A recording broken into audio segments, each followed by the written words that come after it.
تھوڑا سا سوچیں, رکیں, دیکھیں کوئی ایسی بات تو نہیں کر رہا جو میرے حق میں بہتر ہو. اگر میرے فار ایگزامپل میری شادی ہوئی, اب میں ایک بزنس فیملی سے تعلق رکھتی ہوں جہاں پہ صبح 10 سے 12 بجے سب سو کے اٹھتے ہیں. بالکل. جب میری شادی ہوئی تو میرے ہسبینڈ جو وہ صبح 4:30 بجے اٹھ رہے ہیں, 5 بجے اٹھ رہے ہیں, 7 بجے ناشتہ ٹیبل پہ ہے, and each and everything very organised. تو وہاں سے پھر میں لڑکیوں کو یہی کہوں گی کہ اگر آپ کو تھوڑا سا اپنے اندر چینج لانا پڑا نا, یہ آپ کو کہیں نہ کہیں پے بیک کر رہا ہے. میں کہتی ہوں کہ جو میرے ہسبینڈ ہے نا وہ میرا نصیب ہے. بالکل. میرے ابو اکثر میری امی کے بارے میں کہتے ہیں کہ یہ میرا بخت ہے. بالکل. تو نصیب سے نا لڑا نہیں جاتا, نصیب کو اپنایا جاتا. بالکل ایسے ہی. آپ کے جتنے ریلیشن شپس ہیں, آپ کی کامیابی یہ نہیں ہے کہ آج میں نے 1 کروڑ روپے کما لیے ہیں.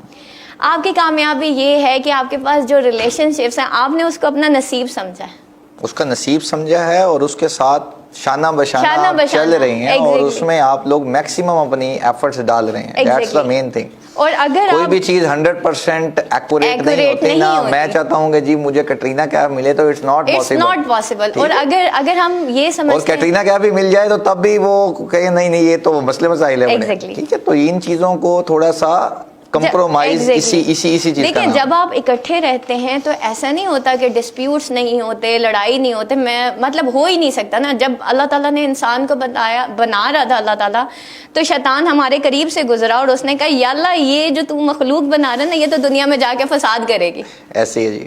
تو ہاؤ از اٹ پاسبل کہ فساد نہیں ہوگا اگر ہم اکٹھے رہ رہے ہیں. بالکل ایسے ہی. ٹھیک ہے, ہم چاہے جتنی مرضی بڑی موٹیویشنل سپیکنگ کر لیں, ہم جتنے مرضی احادیث یا سارا کچھ کر لیں, قرآن الحمدللہ پڑھ لیں, لیکن کہیں نہ کہیں آپ کے کہیں نہ کہیں چھوٹے موٹے کنفلکٹس بڑے بھی ہو جاتے ہیں. ٹھیک ہے, but it's a part of life.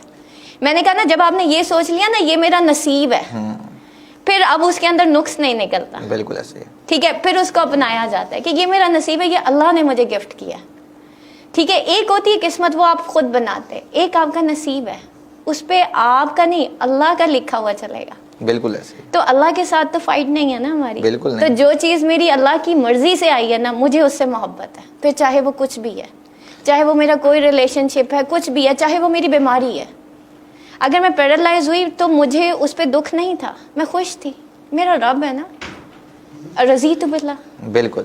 ناظرین, جیسا کہ ابھی لائف جرنی کی بات ہو رہی تھی اور سارے جو واقعات ہیں اور سارے جو ان کے سٹیپس ہیں وہ ہم ابھی ان کی زبانی سن رہے تھے. اس وقت ہم لیں گے ایک شارٹ بریک, اور بریک کے بعد ہم انشاءاللہ ان کی جو سروسز ہیں, ان کی جو ایک ٹیچنگ کا پروفیشن ہے اور کن ٹاپکس پہ یہ اپنی سروسز ینگ جنریشن کو دے رہی ہیں اس پہ بات کریں گے. ملتے ہیں ایک شارٹ بریک کے بعد.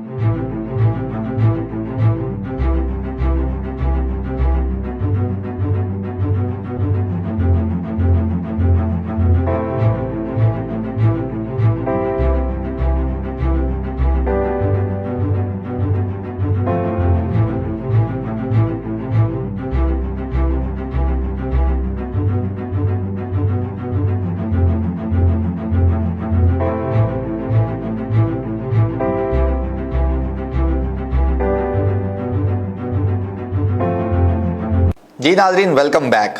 اب ہم اپنے آج کے مہمان سے کچھ انٹرسٹنگ کوشچن کریں گے, ان کی لائف کے حوالے سے تھوڑی سی چٹ چیٹ کریں گے. میڈم یہ بتائیے گا کہ کھانے میں کیا پسند کرتی ہیں اور بنانے میں کیا پسند کرتی ہیں؟ دونوں الگ چیزیں ہیں. اکثر ہوتا ہے کہ بندے کو کھانے میں کچھ اور پسند ہوتا ہے لیکن وہ اتنا مشکل ہوتا ہے کہ وہ کہتے ہیں بنانے کی طرف سے مجھے چھوڑ دو اسے. موسٹلی چاول پسند ہے. یہ عورتوں کو کیا مسئلہ ہے کہ وہ چاولوں کو دیکھتے ساتھ ہی نا ان کے چہرے پہ ایک عجیب سی مسکراہٹ سی آ جاتی ہے. روٹی نہیں بنانی پڑتی نا, روٹی نہیں بنانی پڑتی, لیکن چاول بنانا آسان ہے. نہیں, تھوڑا سا ٹیکنیکل ہے. صحیح ہے, لیکن آپ کو چاول کھانا بھی پسند ہے اور بنانا بھی پسند ہے؟ بالکل. اچھا زبردست. چاول کون سے؟ چاول کوئی بھی, بریانی ہو, پلاؤ, بریانی, اینی تھنگ, لیکن چاول ہونے چاہیے. چاول مسٹ ہے. آپ پیچھے سے بنگلہ دیش سے تو کوئی کنیکشن نہیں ہے؟ نہیں.